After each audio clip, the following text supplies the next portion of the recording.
Delhi, the bodies lie in the heat for up to 20 hours.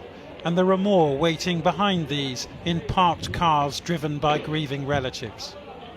The funeral pyres are so busy that families crisscross India's capital looking for any available space, some of them renting fridges to stop their loved ones from decaying. At another crematorium in the city, there are at least ambulances available to ferry the dead, though they are piled high inside.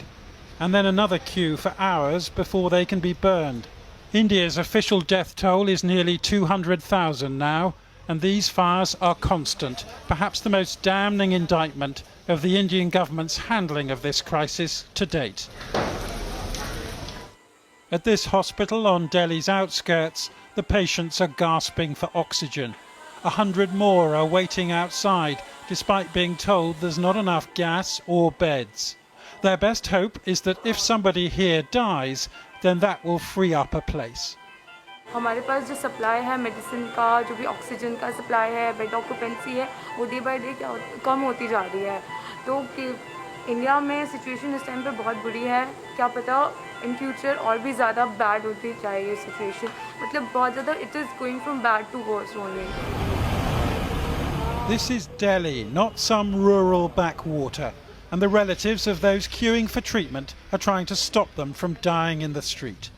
My father is in a very critical condition. I'm getting no help. Numbers are given there, but nobody is responding. Numbers are not reachable. Please help me, please. My father is dying. I can't afford another loss. Yesterday I lost my younger brother. In the city of Firozabad, southeast of Delhi, this man's family say they took him to hospital, but the doctors told them they had run out of oxygen and he should be removed. So now he lies amid the rubbish here. In Bareilly, another city in Uttar Pradesh, these hospital staff are conveying the same message to furious relatives, that with no gas there is no chance of life, and not surprisingly, they can't bear hearing it. The first delivery of breathing equipment arrived from the UK today, a humiliation for Prime Minister Modi, whose favourite slogan is a self-reliant India.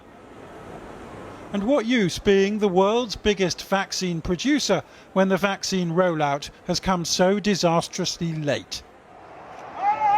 Astonishingly, the Hindu festival of Kumbh Mela was allowed to continue along the river Ganges today, a super-spreading event in a country where the official tally of 320,000 new COVID cases takes no account of the lack of testing.